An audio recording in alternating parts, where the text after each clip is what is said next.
नमस्कार किसान साथियों, नारायणगढ़ शुगर मिल पर कल किसानों की एक पंचायत गन्ने की बकाया पेमेंट को लेकर है और उसी का निमंत्रण देने के लिए आज इस वीडियो के माध्यम से आपके साथ रूबरू हो रहे हैं।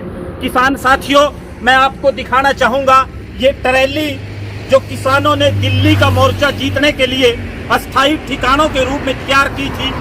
दिल्ली का मोर्चा आपने जीत लिया, काले कानून केंद्र सरकार ने आपके दबाव में वापस ले लिए, लेकिन नारायणगढ़ के जो किसान हैं और नारायणगढ़ की जो गन्ना मिल है, नारायणगढ़ के किसानों की समस्या दिल्ली का मोर्चा जीतने के बाद भी ज्यों की त्यों है।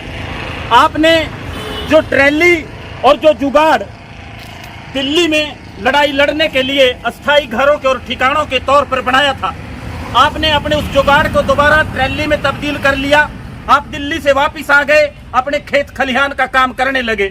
लेकिन ये दुख और विडंबना की बात है कि नारायणगढ़ के किसानों की वो ट्रैलियां दिल्ली से वापस तो आ गई, लेकिन नारायणगढ़ शुगर मिल के सामने खड़ी है। किसान साथियों, कल जो पंचायत बुलाई गई है उसमें सबसे पहला बड़ा और अहम मुद्दा नारायणगढ़ शुगर मिल में किसानों की गन्ने की बकाया पेमेंट को लेकर है। एक लंबे अरसे से हर वर्ष नारायणगढ़ किसानों को गन्ने की बकाया पेमेंट के लिए मिल के सामने धरना लगाना पड़ता है, प्रदर्शन करना पड़ता है, और नारायणगढ़ की गन्ना संघर्ष समिति के किसानों की ये ट्रैलियां आज भी नारायणगढ़ शुगर मिल के सामने खड़ी हैं। साथियों, कल ज्यादा से ज्यादा संख्या में अगर आप इकट्ठा होंगे, गूंगी बहरी सरकार को पता चलेगा, प्रशासन को पता चलेगा कि किसानों के हक अधिकार की जो कमाई, जो पैसा है, जो उनको सालों पहले मिल जाना चाहिए था, वो तुरंत ब्याज के सहित उनको मिले। मुद्दा सबसे अहम तौर पर कल जो किसानों की पंचायत का है वो गन्ने की पेमेंट है। धान की फसल में जो बीमारी है, जो सरकार प्रॉपर दवाई और बीजों के माध्यम से किसानों को नुकसान पहुंच रहा है, वो मुद्दा है। और इन मुद्दों के अलावा जो जुमला मालकान, मुश्तरका मालकान की जमीनों के बारे में आगामी रणनीति है, 12 तारीख को मुख्यमंत्री के घर का घेराव जो चंडीगढ़ में उनका है, उसके घेराव का कार्यक्रम है, उसकी रणनीति है। आपसे एक आग्रह है, एक निवेदन है कि ये नारायणगढ़ शुगर मिल का पेमेंट का जो मामला है, ये किसानों के लिए नासूर बन चुका है।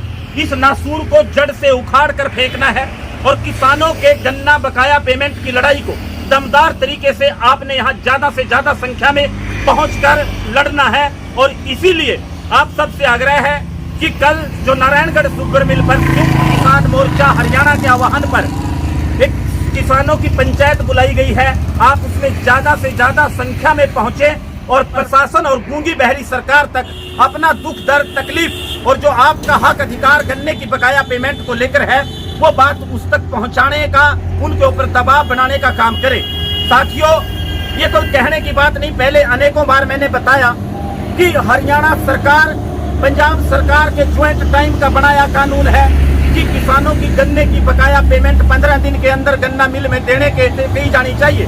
अगर ऐसा नहीं होता, या उपमंडल अधिकारी कहें या उपायुक्त कहें, डीसी कहें, उन अधिकारियों को शुगर मिल को नीलाम तक करने का कानून में अधिकार है और किसानों का बकाया पैसा ब्याज सही दिलवाने का उनका दायित्व बनता है।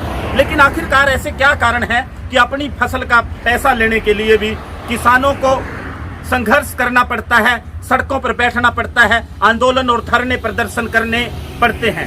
क्या यही सरकार की व्यवस्था है? क्या यही किसान की दुगनी आमदन है? साथियों, कल ज्यादा से ज्यादा संख्या में एक बार फिर अंत में आपसे आग्रह करूंगा कि आपने पहुंचना है और ये जो जुगाड़ अस्थायी घर, ये जो ट्रैलियां दिल्ली के सीमा, दिल्ली के मोर्चे के लिए बनाई गई थी, ये नारायणगढ़ शुगर मिल पर नारायणगढ़ के किसानों को ज्यों की त्यों खड़ी करनी पड़ रही है।